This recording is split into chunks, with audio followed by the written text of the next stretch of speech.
Just in case anybody was wondering, we are recording now. Hat's so dusty. Why is your hat dusty? I don't know. I think you're a dusty fella. It's not soaking wet. Why is it? What? What are you talking I about? had a big flood in my apartment. Oh yeah, Jeff had a big flood in his apartment. Dustin, what happened? What happened? Something happened with my washer. I put a load of laundry in and went to take a nap, and then when I woke up, the whole hallway was just flooded, and the clothes in the washer were still dry. Well, did shop vac that you came over and borrowed work? I did. I came over and got your shop vac. I got a lot of it up, but I still got more to go. Man, it's gonna be a long night for you. Yep. Make sure I want that sparkling clean when you return it. I'm sure you could eat off that thing when he picked it up. Good thing I didn't give you my old shop vac, the one that was just filled with cat shit. When our basement flooded, and the cat went down there. I had to clean it all up. It was like cement and poop. Hi, everybody. What is this? This is episode 17, season 6, episode 17. Tonight we have guests. Well, today, whenever you listen to this podcast, we have a guest. Hopefully we'll have two. Definitely have Waco O'Guin. He is one of the creators and producers for the hit show Paradise PD, which is an animated funny show you can see on Netflix. And what was this show before that? What was the name? Brickleberry, yeah. Right, Brickleberry. Daniel Tosh was the little bear, Brickleberry. And Brickleberry was on Comedy Central? Comedy Central, yeah. That was a funny show. And so is Paradise PD. They're getting ready to do season 3, and then they have an overall deal that they're going to talk to us about. Hopefully we'll get Roger on, but if not, Waco is just as good as having both of them. Are you guys okay after the big revelation from Harry and his wife? I forget her name, Meghan Markle. That stuffy royals are racist. Yeah. Well, a 99-year-old man who's in the hospital. She did say she was speaking to Oprah on CBS. I guess was it 60 Minutes, or was it a special all by itself? Shows you. I have no idea. I really stopped caring about the royal family when Princess Diana died. Prior to that, I mean, everybody our age had the ability to. I mean, it was on every channel. When Princess Diana married Prince Charles, or Lady Diana, it was a big spectacle. It was in the middle of the day, and you could, watch it at home. I watched some of it. She had that long train, and there were thousands and thousands of people there. And then the other one there was it Edward or Andrew married Fergie a couple of years later. Was it Andrew or I don't remember. I'm not. I don't keep up with it that much. Whichever one was friends with Jeffrey Epstein and was banging the teenage girls on his island. He had a problem sweating. So that one, they got married, and theirs, of course, ended in divorce. So did Charles's. They didn't really care about the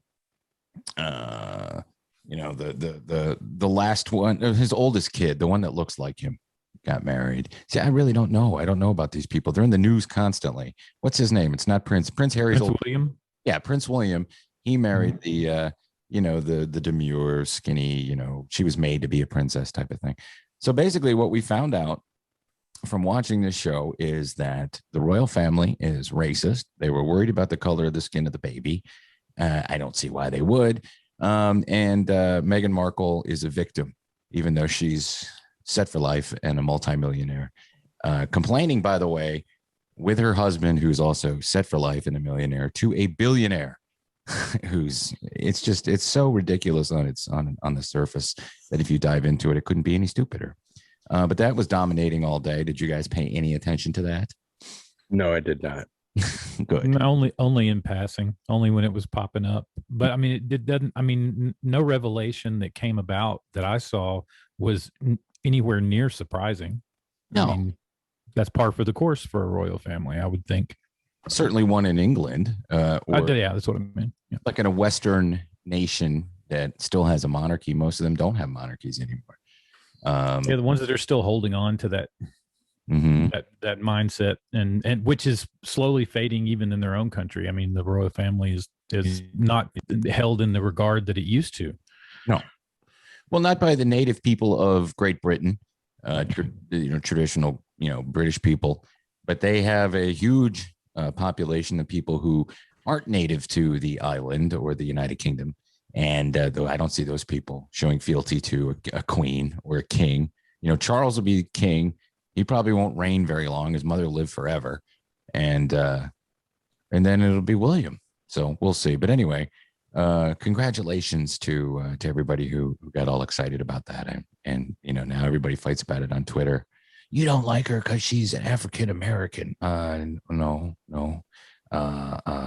You don't like him because he's a ginger. Well, okay, that's true. But you do hate all gingers. No, I like ginger. I like everybody. I don't have a problem with anybody. I think it's silly to dislike people because they have a recessive gene that makes their hair red. And they have no souls. That's true, but they can't help it. They're born into the world that way. They are descended from the red-haired giants who used to dominate this world, and they had 2 rows of teeth, and you can find their bodies in mounds or in the basement of the Smithsonian, where their skeletons are hidden by the federal government. If you don't believe me, go fuck yourself. Speaking of royalty, everybody watch Coming to America, the return of Zamunda to our popular culture. Yeah, I watched it. Thoughts? Rick Ross has too much fucking money. Yeah, that was his house they filmed the palace in. So what? That's awesome. That was his house. I'm like, dude has the biggest private pool in the entire country, if not the world. I know it's the country for sure. That house is pretty awesome. No?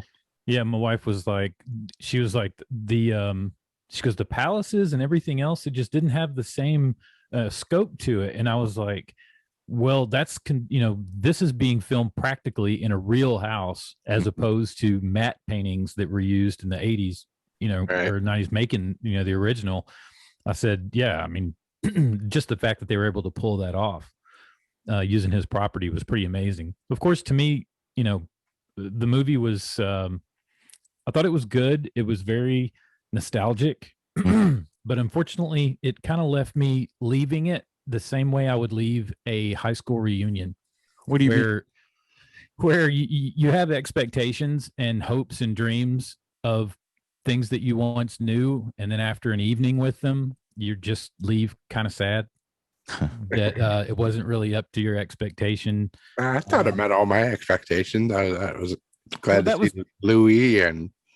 Well, that was the thing. I mean, if your expectations were to see all the key funny points reimagined for this new one, then yeah, that's what it hit. But unfortunately, as far as Eddie Murphy coming out with a new comedy that was going to, at least be, as good as the last one, I thought there should at least be some original content. What is Eric LaSalle? Why wasn't Eric LaSalle? Yeah, that was the Eric LaSalle and no Samuel L. Jackson. Those are the 2 things I said were missing.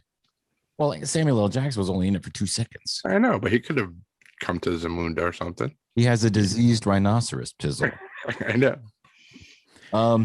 Yeah, I get what you're saying, Dustin, that maybe, this is a 30-year reunion, 31 or 32 years, maybe 33. Yeah. And the last high school reunion I went to was my 10th. Jeff's been to the subsequent ones, but I went to the 10th. I had a good time, and I didn't walk away thinking anything weird, but I get what you're saying. Your expectations are you're going to hook up with that cheerleader, and she's like 400 pounds, and yeah, got 3 or 4 kids, and only 2 of them look like you. Yeah, Sherry Headley, she was great. Everybody looked really good. Like they hadn't really aged all that much. I saw people complaining about the barbershop guys. Well, they'd be dead by now. It's a movie. Yeah. And they were the Yeah. funniest part of the first one. Yeah, I liked how they didn't age literally at all. Yeah. I mean, none of them. They used the exact same setup on them. I mean, it was funny, and I enjoyed it. It seemed like it was hitting a lot of the same jokes, Mhm. almost verbatim. But to me, it seemed like it was about 10 to 15 years too late. It's what it ultimately walking away from it. I was like, it's too far. It's been too long. But if you'd seen it in a theater full of people, though, I bet you would hell like yeah. it a lot more. Yeah, I think that would have been a big difference too. And it was, for me, it was. I think I didn't end up watching it till like Saturday morning. It's like when I woke up and watched it. So, maybe if I'd have been in a different mindset, would have been better. Well, I think the thing I liked about it, I mean, I liked a lot about it, but one thing I really liked about it is that Caitlin and I got to sit down on a Saturday night and watch a movie together. We haven't gone to the movies in over a year, and sitting down, we got the the new TV, and we turned the big sound thing on that we got, and it was great. And to me, it was a flood of nostalgia, but I enjoyed the new story. I enjoyed the new cast members that were brought in. I loved Colin Yost, Colin Jost, as Mr. Duke, who was grandson of the Dukes, and then that big mural behind him. Yep. I was hoping there'd be others from that film, but that was enough. That was all you need. And I loved how throughout the movie they're insulting, like throwing out African names. And he goes something. He says to Dikembe, and then Dikembe Mutombo stands up. It was okay. Yeah, it was definitely they definitely hit on the cameos. Oh yeah, there was a ton of people in that, and they did a pretty decent job of making downtown Atlanta look like the streets of New York City, right? Except for the trees. Yeah, no doubt. And then you can see, like, always when you see these movies that are supposed to be in New York or anywhere else, you can see the top of a building or a sign or a bus and go, that's Atlanta. Yeah. But Eddie was great, and it was wonderful at the end to see Randy Watson show up and Sexual Chocolate. I loved En Vogue and Salt and Pepper. Because I dug all that stuff back then. James Earl Jones was great. Cherry Headley already said. Wesley Snipes' character was funny as shit. I love him. He was funny. Yeah. What'd you say, Jeff? Jermaine Fowler, Eddie's son. Oh yeah, he was great. What do I know him from? He's been in a bunch of stuff. He was on some comedy show that I used to watch. I can't remember what it was called. And he was great on that too. And as usual, when you have Leslie Jones in something, she's so larger than life that you have to know how to make her work. Whereas she didn't work in the Ghostbusters movie because that was a pile of shit. She was, to me, the best of the new people, because she was funny, and like I said, when she's in a movie, she really takes over the scene, and she made me laugh my ass off. As usual, I think she's funny. She's used properly. It was nice seeing John Amos. It was nice seeing Louis Anderson. Didn't one of Eddie Murphy's kids play one of the daughters? One of the princesses. Yeah. Tracy Morgan, fucking funny. Great. And the Linnell lady, she was in the first Borat movie, right? Yeah. She's a local lady. What's that? She's been on like Curb Your Enthusiasm and stuff. Yeah. She's great. It was, for me, like I said, it was great. I love Trevor Noah. I love Morgan Freeman. Everybody was really good. So it's a movie that I probably would watch again. Not as many times as I've seen the original, of course. Right. I still watch that over and over again. But definitely a good film. So good job, Eddie Murphy, and everybody who put it together. And if you're local and you listen to this, good job if you worked on the film. There was a bit of Eddie Murphy fat shaming going on, like after Boba Fett showed up on The Mandalorian. What? On Twitter and stuff, people were saying, Eddie Murphy's so fat. Oh, yeah. Well, he did have a little bit of a belly, but who cares? Yeah, I know. Like, leave the guy alone. I mean, he's a king. 30 years. And he's a king. I mean, it's just in character. Again, I wanted to say this one thing. I didn't say it, so again, doesn't work. But it's taken a movie from the late 80s. And in the late 80s, if you made a comedy, and Eddie Murphy was a huge box office draw throughout the 80s and early 90s. But if you made a movie, you had to make a comedy film that everybody could go and see.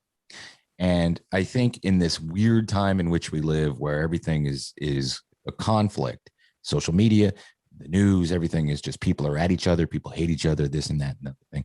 He made a sequel that is accessible to everyone who liked the first movie, and it's accessible to a younger crowd of people because it had all the stuff in it. And I think that is a success. To make a film like this in 2020 and release it in 2021 or whenever they made it, I just think it was a very strong victory for Eddie Murphy. And I've always been a fan of his, and anything he does, I like to see it succeed. So yeah, I think it did it broached the woke angle very well. Mm-hmm. It did a good job without being over, going too far, for sure. But to show you how much I was on the fence with this, after I watched it, I immediately turned on and watched as much as I could of The Adventures of Pluto Nash. Oh, because I wanted to, back it up against something I knew was not good. And yeah, so I made it about 15, 20 minutes into that one before I couldn't watch it anymore. So it made me feel better about it for some weird reason. I watched Boomerang again afterwards. Boomerang's good. Boomerang's a great movie. Boomerang Nash it's still no good. Distinguished Gentleman, that's a good movie. Yep. Of course, the Clumps. It would have been cool if, like you said last week, if the Clumps had been in this, but that might have been a little too much. But it would have been funny to see them at the wedding. Yeah. I mean, I'm sure he still did a ton of time doing all those characters from the barbershop and makeup. But Arsenio Hall playing that old scary grandma, that was an amazing makeup job. I love Arsenio too. He's a guy that I think he got into that talk show, and then after the talk show, what did he do? I mean, he didn't do a lot of movies, he didn't do a lot of TV. I always liked him. And I thought he was a hilarious stand-up comic in the 80s, late 80s. Yeah, he was. He always did that funny bit about, when you roll in a joint and you're at a party and then you licking it and everything. I think it was Arsenio that picked Louis too to be in the first one. Really? I think I saw something where they were talking about, all right, well, you got to have a white guy in the movie. And so Arsenio said, thought in his head, who's the funniest white guy we know? And it was Louis Anderson. And he was great for that character because he's someday I hope to be a assistant manager. I don't know why. He was cool in the film, and I like if you follow him on Instagram, there's all sorts of pictures of him in the McDowell's outfit. Oh, I love the McFurby. Yeah. Put their toppings on the top. I was going on the bottom. Great film overall. Let's pivot a little bit and talk about something I found to be disappointing overall. And that is the conclusion of WandaVision, a show that I enjoyed for the most part. And like everyone else, was expecting some sort of interesting conclusion. And I don't think that we got that. And I was expecting a Luke Skywalker-esque cameo that they promised us. I guess they were talking about Quicksilver the whole time. I don't know. No, I think ultimately it was Paul Bettany, gaslighting all the fans with what he was saying. And of course Tim was right. He was referring to himself. Right. But I mean, I think the I don't know. Like I said last time we talked about it, the fan theories seem to reach for the stars, and then a lot of them come out swinging because there's stuff didn't happen. But Kevin Smith did an interview on Fat Man on Batman podcast with one of the writers and creators of WandaVision, and he said that they did pull at the last minute a cameo that was going to be in that was the engineer that the lady was talking about. So that I'm thinking that is probably going to be Fantastic Four. Because the engineer, what do you mean? I thought Agatha was the engineer of everything. I mean, when Rambo is out talking about how she needs an engineer that can make her something, and that's how she got the machine, the one that got turned into the van when she tried to Oh yeah. So that was her connection that she had through her mom, who ran Sword. Doesn't Monica look like she's wearing a Fantastic Four outfit? Yes, that's why because it's very similar. I think if you took the Sword insignia off and put a 4 on it, that's probably going to be. So she's going to be the Invisible Woman. No, she's Spectra. That became totally clear. Well, it became an idea when she went back through and her eyes turned blue. Okay, she could see things that was different. And then, but in this one, when she was actually fighting Pietro, and she sees the necklace around the neck, spoilers, and it lets her, and you see it waving, and she's able to see that magic is going through it and that's her power. She can see on all spectrums. Okay. And the same reason she was able to absorb the bullets and let them pass through her was because she could turn into energy. Because she has the same. You never did you ever watch Captain Marvel? No. Okay, well, if you didn't watch Captain Marvel, Sorry. that was why Rambo was probably, you missed all of her story, because she was a little girl in that one, and her mom and Captain Marvel were best friends. They were pilots together, and so when that's why she always had. They said that, why are you mad about Captain Marvel? It's because Captain Marvel left Earth and didn't come back when her mom got cancer. And then she sat and had to sit with her, and then her mom died, and then the snap happened, and then she came back, and she never heard from Captain Marvel, the one that was supposed to be her mom's best friend that was going to take care of her when her mom left. Mm-hmm. And so that was where the animosity came from. But she's also, has powers now, which fall right in line with her storyline in the comics. So she is an actual superhero at this point. What do you think of the overall ending? It was okay. Yeah, I mean, it was fine. I mean, I liked the resolution of her becoming the actual Scarlet Witch, and definitely with her at the very spoilers at the very end when spoiler alert in the mountains. That definitely shows that there's two sides to her. I think that the Scarlet Witch inhabits her more than she is the Scarlet Witch. And just like Doctor Strange can take his astral self out and read and learn while his body sleeps, she can do the same thing. She can relax and have this persona that she's pushing forward, but in the back of it, it's the Scarlet Witch, learning everything that she needs to know and learn. And obviously she got the Darkhold. So she's, reading that, and, she's stronger than Doctor Strange ultimately, but she's got to learn how to use it before she can. So, but she's not a mutant then in the Marvel universe. She is not a mutant. They've taken that out. Right. They were able to retcon that by her become, with this whole witch storyline. Mm-hmm. It sets up the fact that she's not a mutant, but she was a witch that became this other witch, because they made it look like she had powers to begin with. They just weren't. She was using them on reflex. Kind of a Dark Phoenix thing, sort of. Yes, very much so. Yeah. If you're into the whole Marvel thing. I thought Catherine Hahn, who, of course, was Agatha or whatever the fuck. I thought she was great the entire series. I liked Evan Peters being in it. I'm disappointed that he's not Quicksilver. Kat Dennings. Yeah, Kat Dennings, I thought her character was kind of stupid. Randall Park, I thought he was great. I like Deborah Jo Rupp. It's nice to see her in anything. But all in all, at the end, you saw the post credits or mid credit whatevers. So there's two films that this is leading to. One of them I won't say probably, which is the Captain Marvel sequel, and the other one would be Doctor Strange, the sequel to Doctor Strange. So that one I look forward to. I loved Doctor Strange. I thought it was a very, very good film. Yeah. All right. Well, there won't be another season of WandaVision. So I hope they do more stuff like WandaVision. I think. I'm hoping Falcon and Winter Soldier is going to be good. Yeah. It's the funny, not funny, but a well done with humor series that has the spirit of Marvel in it, but also does fan service. Because if you don't do that fan service, you're just throwing money away. I think the Falcon and the Winter Soldier will go, this went with the comedic kind of fantastical aspect. I think this Winter Soldier is going to go more like a Bourne movie, or kind of like Captain America's Winter Soldier was more of a spy movie than a Marvel movie. But I'm excited about it. Yeah, I'm looking forward to it.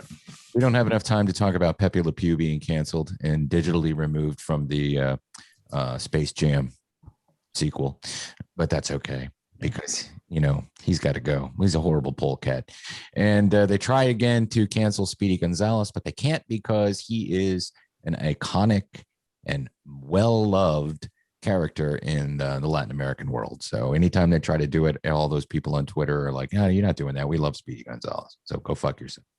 So Speedy stays. Pepe Le Pew, though, permeates, it's male toxicity and all that jazz. But anyway, rest in peace, Pepe Le Pew, you stinky bastard. Well, welcome to the show, Radio Labyrinth guests, previous guests. I'm losing it because I've been up all day. We got Roger Black and Waco O'Guin, the creators of so many wonderful things, going all the way back to this, which oh my you God. see on the podcast. Oh wow, look at that crappy Photoshop work. Damn show DVD where you get to see Roger's huge cock. And Oh man, I hope that's the only copy. it's painted purple like Barney the dinosaur. This is Oh. cancellation on a DVD right here. I will never release this to anybody. Guys, thanks for coming on the Please show. don't. Guys are coming on to talk about season 3 of Paradise PD and a new deal with Netflix, I've been told. And Yeah. so congratulations. Tell us what you've been doing in the new normal.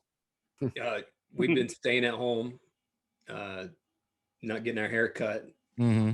and on a Zoom writer's room for the past 10, 11 months, something like that. We just got done writing 20 episodes on Zoom, and it was hell on earth. You do all your cast, your table reads on Zoom? Everything. Man. We found that we can produce the entire show from start to finish from home. Wow. Hollywood will figure that out, and then there'll be even less money.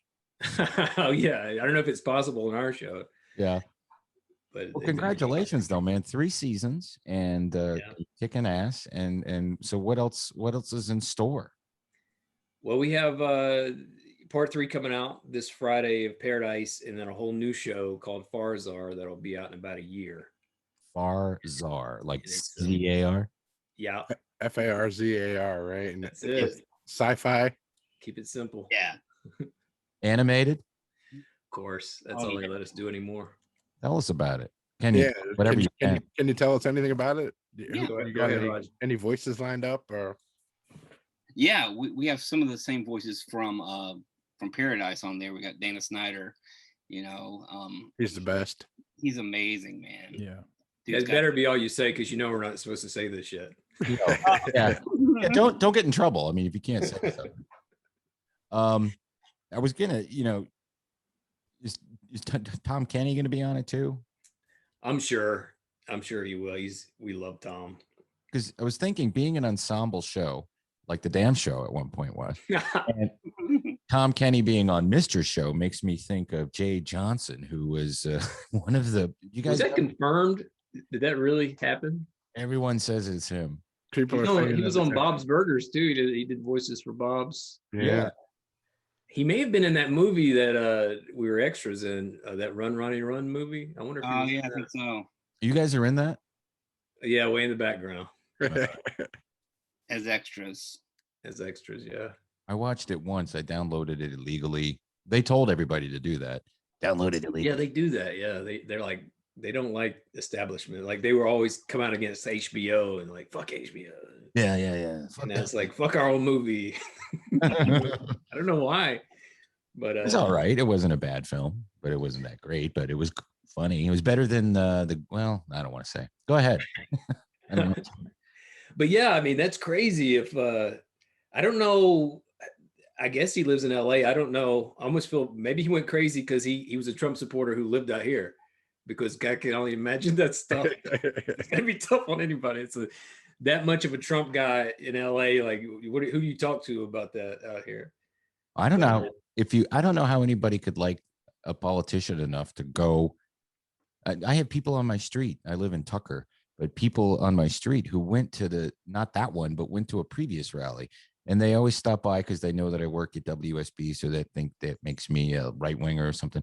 So they're like, hey, you want to go down to the Capitol rally? No, I don't want to Oh go. my God. No, you don't have to wear a mask. Okay, I know that. I don't want to go. I want to go talk to Alex Jones and that Saudi guy that looks like Davis Jr. But yeah, I think the Mr. Show guy, I think some of his friends or colleagues were like the ones turning him in. It's like, Yeah. oh, yeah, that's him. Yeah, bust him. We don't want to work with him. I heard him talking about that stuff. But isn't it a crazy story? Man, That is weird because you don't expect to see, Yeah. John Voight. Maybe he would have gone. I don't know. yeah. Maybe him, but yeah, it's a surprise. Or the guy from. Go ahead. He's gonna have a tough time getting work if that was him. Yeah, well, he's done if that was him. I mean, that's I think that's so. far worse than what Gina Carano did. Yeah. She didn't go to any rallies.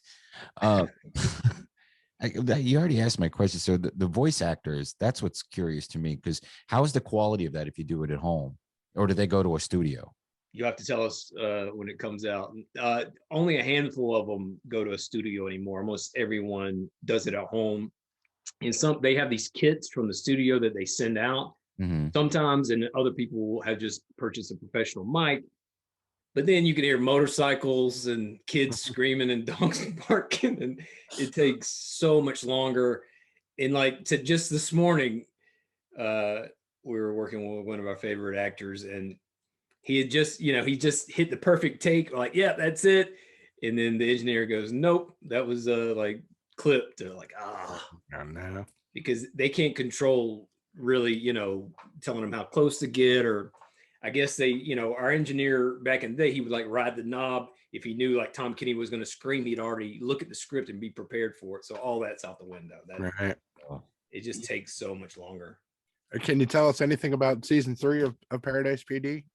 Yeah, it's them, mainly them dealing with we ended with a big nuclear explosion, Right. and they thought everybody was dead, I guess. But it's just them dealing with the fallout of that. Mainly, the town's destroyed. There are mutants everywhere. Everything's radioactive, and kind of trying to rebuild the town. And then Fitzgerald isn't like, season 2. He was kind of like this alt personality, the Kingpin. That's gone, but he's as the Kingpin. He married a dolphin. So Fitz wakes up, he's married to the dolphin, and he feels bad. He doesn't want to divorce the dolphin. So he's like, all right, I'm going to try to make this work. Trying to make it work with the dolphin. Trying to do the right thing. Do the right thing. By the way, there's a lot of stuff that happens because, Karen's pregnant, and, Chief has no testicles. So we have to figure out how that happened. Right. But, there's 12 episodes. So there's just like, so much to fill up. So we ended up doing like a Dukes of Hazzard spoof. This whole episode is just Dukes of Hazzard. Are they running all 12 of them at the same time, or Yeah. Worldwide, this Friday. Friday? Nice. were you allowed to have the Confederate flag on the Charger? It's there. I don't know if you see it much, but I mean, look, we had a character on Brickleberry that had a Confederate flag on the whole season. I mean, but it's not like we're saying that's a good thing. No, I know. We make fun of the car. We like, yeah, this is a racist car, but whatever. So I think if you're kind of poking fun at it, they don't. We've gone this far. I haven't introduced Dustin, and I feel bad. Dustin, he's Hey guys. Hey, Dustin. and he's like the miracle worker, has taken over our YouTube page, and probably the reason why we're getting views and stuff. So I just want to introduce him. Like, hey, just sit there and be quiet. So Well, I had a question. I had a question for you guys. Dealing with the pandemic and the work schedule changing, like you were saying, did it speed up any other aspect of it? I mean, I know animation was pretty much the only game in town that was working during the pandemic. Did it actually help it come out it any definitely earlier? sped up our commutes. I mean, cut them down by But like the 99%. workflow was pretty much the same. Yeah. It was we didn't think, like, when this happened, we're like, we're going to shut down. We assumed everything was going to shut down because we thought it was going to last 2 weeks. So it's like, we'll shut down for 2 weeks, then we'll come back to the office. But Bento was like, nope, we're moving all the computers home. And we're like, we're not going to be able to hit our same deadlines from home. There's just no way. We completely didn't believe it could happen. But it happened. We hit every deadline. Now, everything does take a little longer. As far as anything that's easier, I mean, taking a shit is better. You don't have to do it at work. That's incredible. I don't have to pee around people, so I don't have to duck in and be all pee shy and stuff. So that's mainly just bathroom stuff is better. Yeah. But everything is slower, but we still hit every deadline, which is amazing. The table reads kind of suck. They're still pretty good, but I mean, our table reads used to be like a party. Everybody just laughing, and the cast is so great. But on Zoom, you got that delay, and then if people laugh, it mutes the actor. So you kind of have to deal with all that. But You think I'd by say the now shows are coming out about the same. I think they're going to be okay. you think by now that they would have the technology perfected where there's no loss, but we have such a shitty digital infrastructure that it's impossible, I think. Yeah, it would be great if they could figure that. I mean, maybe if we keep going for a couple years with this COVID thing. Don't worry, we're going to. I want everybody to wear 17 masks. Fuck Texas. You guys, do you get back here to Georgia much often? Do you get back to Georgia often? Not since we used to go back a lot, but of course not since this started. Yeah. I would like to. I want Barbaritos. I wish somebody would mail me Barbaritos. What's Barbaritos? You know, in Athens, that burrito Try in joint. Athens, yeah. Oh. Right. If not, I recommend it. It's incredible.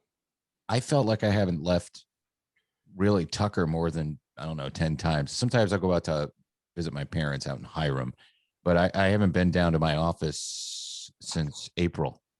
And I'm thinking about going back this week because we're allowed to, but I don't know. I'm like, yeah, I'm all getting ready. I got my bag packed. I'm ready to go to work tomorrow. I know I'm going to wake up and go, I could always not shower again and just put a hat on and go do the radio show. That way. Notice we all have hats on. Yeah. It's bad. Roger and Waco are on. Maybe I should shower today. Nah, It's like all is optional now. it is. So why should we shower?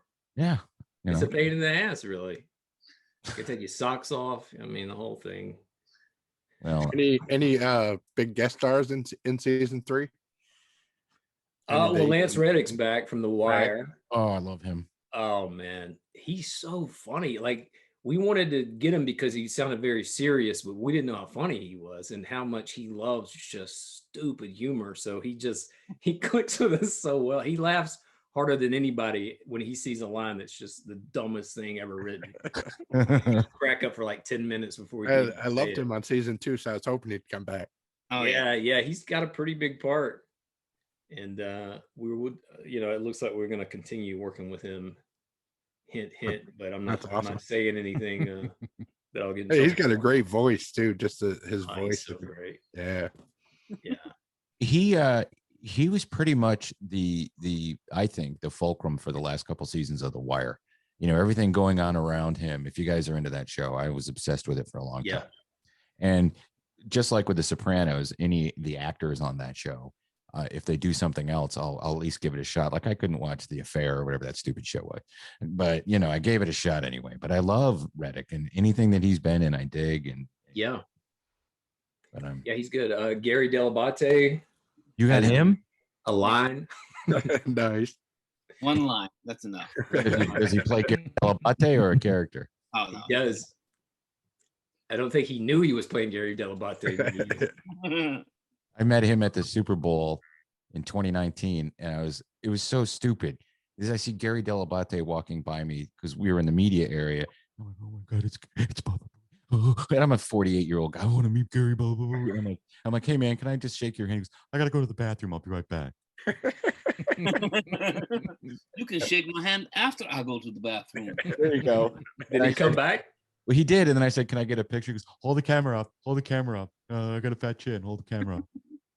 Then he talked to you for 4 hours, and you got sick of him. No, he goes, I gotta go, and he patted me on the back. I spoke longer with Thurman Thomas than I did Baba Booey.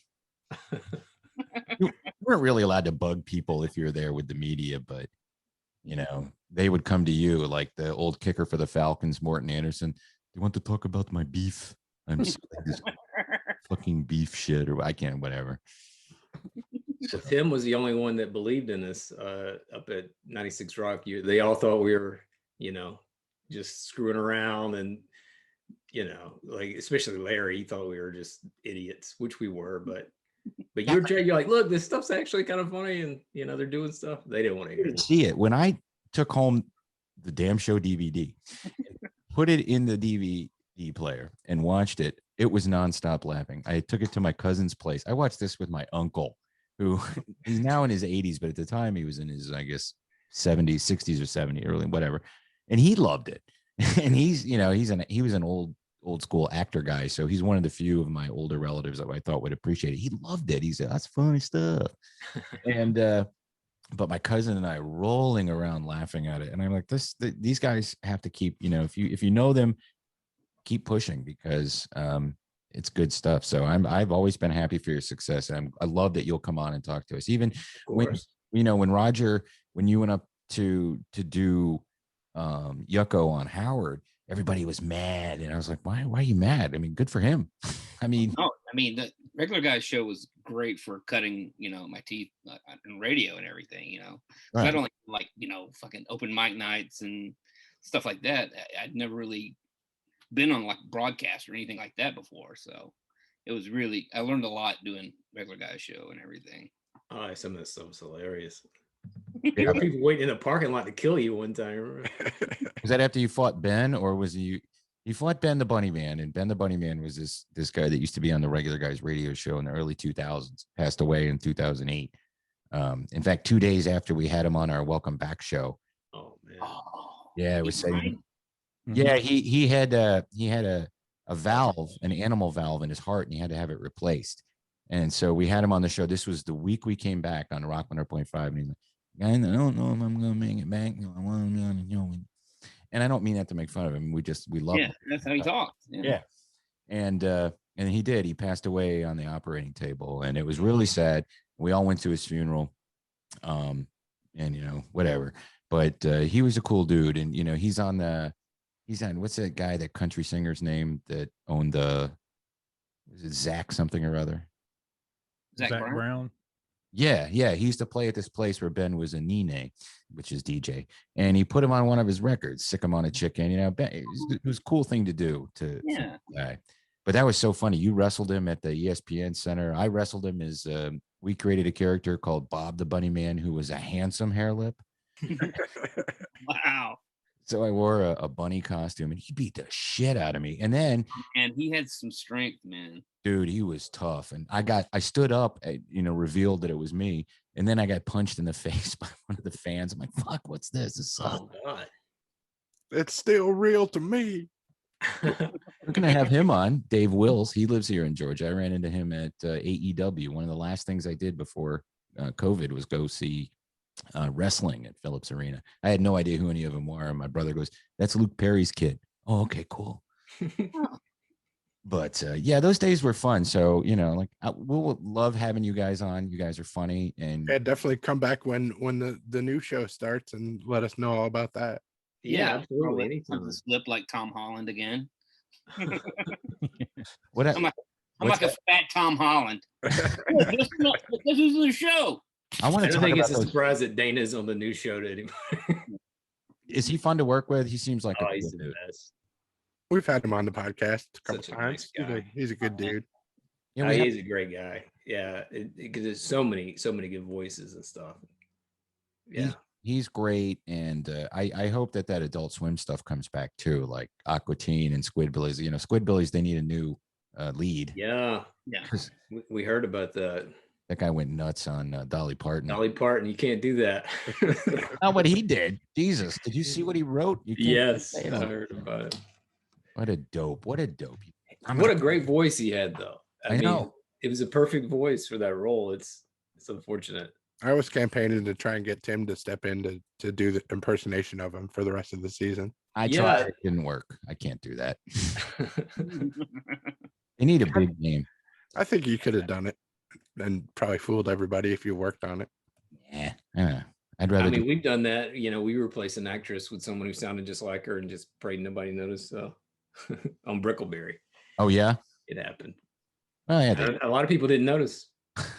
Then did you have the diehard? I don't like the new voice. Oh yeah, we definitely had some of those. But one last question I wanted to. I should have asked it earlier, but when you're writing the show, how difficult is it mentally to stay in the lines during the woke era? Because you have to navigate now. You have to be safe. And so do you write all out what's in your head and then go, well, we can't do this, can't do that? I don't think we've changed anything. Good. The fact that it's a cartoon, I think, gives them a lot of leeway. Yeah, and I think if you hit both sides equally, both sides are pretty fucking stupid. I think some things got toned down on the move from like Comedy Central to Netflix, but then a lot of things went up like 12 notches too, because we had no S&P, like any kind of sex stuff, all that just went through the roof on Netflix. but some of the stuff we were doing on Brickleberry, if you go back and watch that, I'm like, holy shit, that was crazy. So I guess we have toned down, but since since we moved to Netflix, I mean, they've been good about just letting us be the insane show and letting us kind of do what we want. And I mean, yeah, if this is a live action show, it'd probably be a lot different. Yeah. You keep in touch with Daniel Tosh at all? Yeah, he came back. We worked with him last year on the crossover. We did the Brickleberry Paradise crossover, and he came back and he came in the studio. We got to hang out with him a little bit, so that was cool. I was sad that his show got canceled on Comedy Central. I don't know what they're doing over there. Just I don't know what happened to Comedy Central. Like they just had picked him up for like 3-4 seasons, and then they probably had to pay him out for all that since. Right. It's like I don't know what they're doing. They want to do all animation. They want to be like Adult Swim now. Oh, really?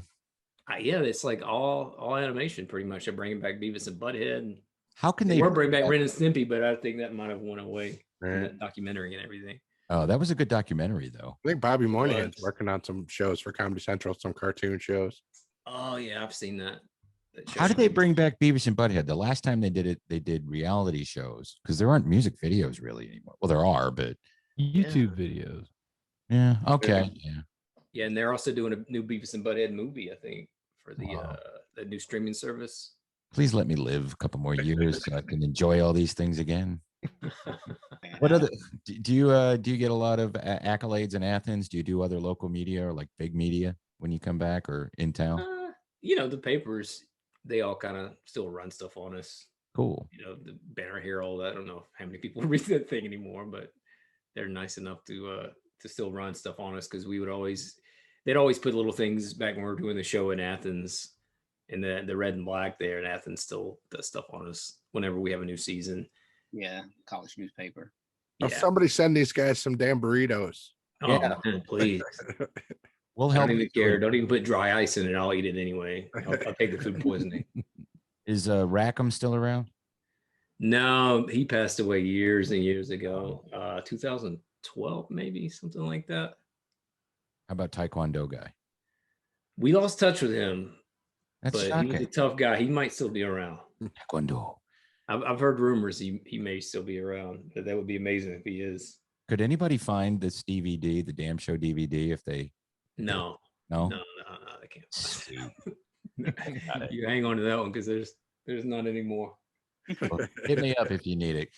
Roger and Waco, thank you guys very much for coming on again. You're welcome anytime, even if you got something that you just want hit, we'll plug it for you because sure. You guys rock. Thank you guys. Good to see everybody. You too. And we're looking forward to seation 3, Paradise PD on Netflix Friday. Awesome. Stay safe. You come back to Georgia, and Brian Kemp, he'll give you the key to the city here to state. Sure he won't. Come on back. All right. Yeah. All right. So hey to your mama and them. Say hi to your mom and them. Kelly left her. She wants to see you too. All right. All right. See y'all later. Thanks. Bye. That was fun. Those guys are great. Yeah, those guys are awesome. Yeah, that's good. Well, that was awesome. Everybody, what's that, Jeff? That was fun. Yeah. So everybody, make sure that you're watching. And everybody has Netflix, right? You're watching Paradise PD season 3. If you haven't seen the other 2 seasons, jump on there and watch them, and stay tuned for more from Waco and Roger. Hey, I love that we're having a lot more guests. Tell us out there if you want us to ask for anybody else, or if you have an idea, or if you know somebody that would like to come on the show. Just hit up me, Jeff, or Dustin, or Steph if you like. And don't forget that coming up on the weekend edition of Radio Labyrinth, we will have Garrett Kimball. We'll see how we did on Forges and Fire, and we'll talk to one of the judges. So we'll see you then.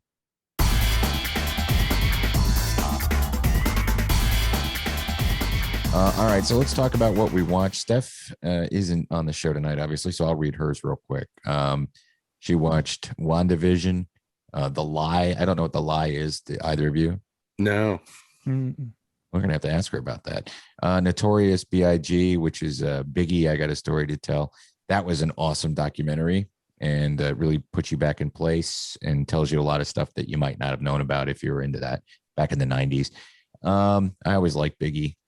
And I always like Tupac, and I always hate the fact that we don't know who killed either of them, or we do, and it's just never been released. But we can talk more about that. I know Steph watched it.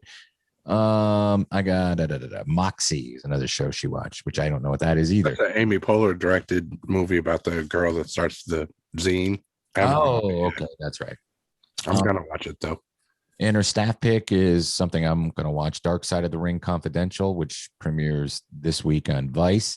It's a 90-minute talk show with the creators and some of the cast members and wrestlers from Dark Side of the Ring. And Vice is really getting into this. Vice has primarily been a network for younger people, but now they're doing these documentaries. They're going to do the dark side of football, all these things, and it'll be for older audiences, old fucks like us Gen X people. And I want to see if we can get some people who were on that show to talk to us. And guys, I dig that shit. So that's staff pick. Cool. I'll go next. I already talked about Biggie. I got a story to tell on Netflix, Coming to America, WandaVision. I listened to Gilbert Gottfried's Amazing Colossal podcast with Michelle Lee. You guys know who Michelle Lee is? No. Yes. She was one of the main cast members on Knots Landing, which was a spinoff of Dallas.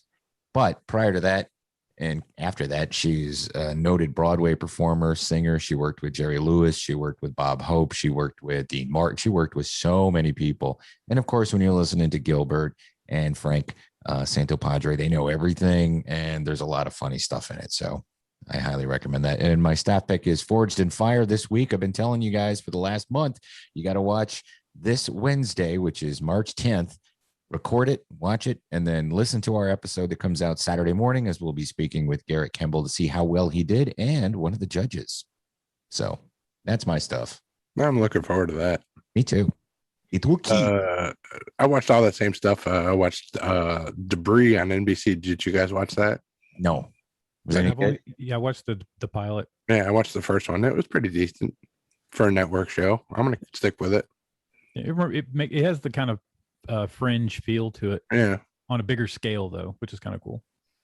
What's it like about? A little X-Files. Mm-hmm. What's it about? Some UFO blew up over Earth, and the pieces of it have weird properties that mess with people when they touch them. Okay. So these people are several different agencies are trying to gather up all the pieces. Yeah, and then it just starts storylines with different people, across the area that end up touching them or come in contact with them. Right. Yeah, and go ahead. I think there's like a faction of people that are trying to get them for themselves, for their powers. Yeah. Oh, so they turned into a superhero? Yeah, something. Did either of you watch The Vast of Night? No. Yeah, it was pretty good. Yeah, I want to watch that. If you're a radio guy, it has that in the plot. So okay. I watched The Bridge on HBO Max. That's a reality show. It's kind of like Survivor. They take these 10, 12 people and stick them on this island, and they have a certain amount of time to build a bridge to get to the prize money. Mm-hmm. And they don't know what they're doing, and they're fucking up. And right.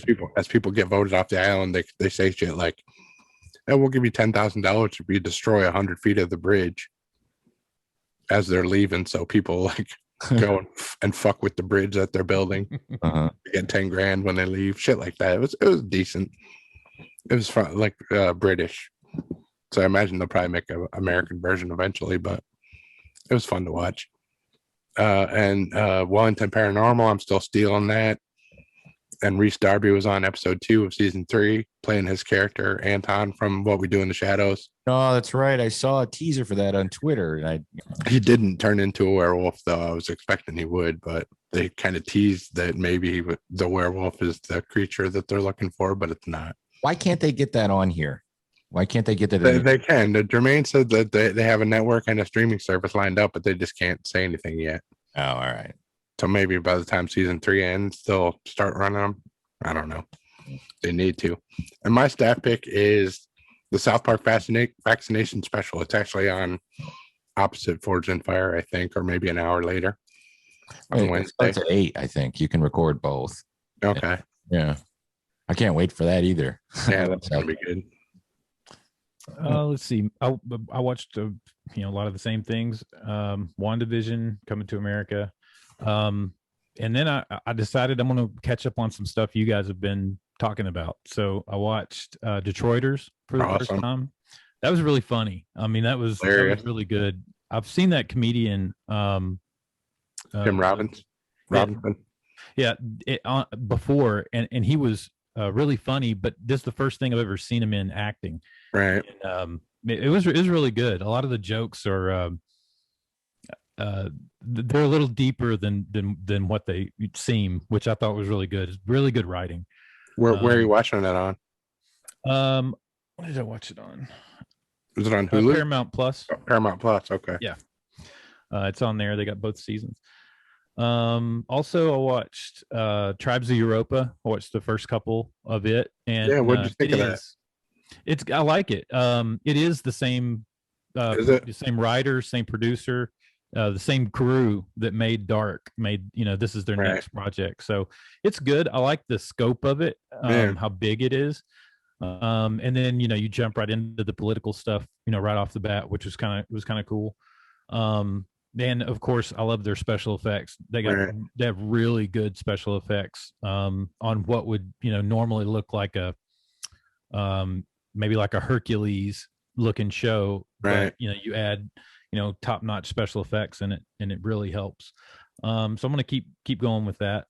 I also watched the first episode of the Real World reunion that Steph was talking about last show, and it was pretty funny. And I'd forgotten like how that show, when it came out, was so. I mean, they didn't even know what it was Right. when it came out. It was supposed to be just artists, living together for a little while, and they all thought it was going to be a stepping stone through MTV, and that was all they thought about it as. So yeah, it was kind of cool seeing how those people got back together. But it's funny how they're still the same Right. people, and you can't change that. So the same dynamics still ultimately come up. I didn't watch Real World until season 3 when Puck came along. That was the Road first one. Rules better. I like Road Rules. Yeah, ultimately I liked the Road Rules version just because it was it was a change of scenery all the time. That being in Big Brother, I think I thought it was interesting the first season or so of it, just for the concept. But it turned into what everybody said it was going to turn into very quickly, Right. across the board. Reality TV in general. And my staff pick is it's already out on Netflix right now. It's a documentary called Murder Among the Mormons. I saw a promo for that. Yeah, that came on as a suggestion after Biggie. So that looks good. Yeah. Yeah, it looks pretty good. I mean, it kind of goes into the bombings that happened in Salt Lake, and the murder. It was kind of a giant conspiracy in the church, and it's interesting to hear some of these guys talk about how they still to this day are just walking in fear. It reminds me so much of like in a shitty American version of the Vatican and Vatican City. And the politics that go along with it. Yeah, shitty Vatican. Well, like a Salt Lake version of the Vatican City. Better skiing. Yeah. Better skiing and more American type bullshit. Probably better weed too. Yeah. All right. Thank you, Dustin. I want to recommend something before we wrap up here. By the way, thanks again to our guests. Everybody watch Paradise PD. And I want to give a shout out to a little place in Tucker, Georgia. If you've never been to Tucker, Georgia, that's where I live. It's incorporated now. It's pretty nice. But they have a new restaurant in town called Hot Betty's. It's been around for a couple of months, and they serve breakfast fare, and on the weekends they serve dinner fare. Now, this isn't. I'm not getting anything for this. I just want you to know that. But I love going there, and I want to promote my town. So some of the things on their menu. They have chicken and waffles, biscuit and gravy. Their biscuits are awesome. They're big square biscuits. You get a biscuit sandwich with egg on it. It's just like you need 2 hands to lift it and eat it. Hot Betty's, check them out on hotbettystucker.com. And they are on Main Street, right in beautiful downtown Tucker. Check them out. And, we got dinner there Friday night. It's pretty good. Do they have any outside tables? No, you can eat inside. Yeah, I know you can everywhere. I just feel more comfortable sitting outside places. You can across the street at the new barbecue place, but no, you have to eat inside. And before we go, I want to, if you're looking to adopt a dog or get a new dog to add to your family or a pet to add to your family, Don't shop, adopt. Go to barkvillerescue.org. They work tirelessly to save dogs from shelters in the metro Atlanta area. Barkville Dog Rescue is funded by donations from generous individuals like many of our radios out there and organizations that want to help make it a better world for all dogs. And who doesn't want to make it a better world for all dogs? So go to barkvillerescue.org. All kinds of videos. You can see all the animals and read all sorts of testimonials. Check it out. And gosh, Keep it canine. Keep it canine. And until this weekend, keep it canine.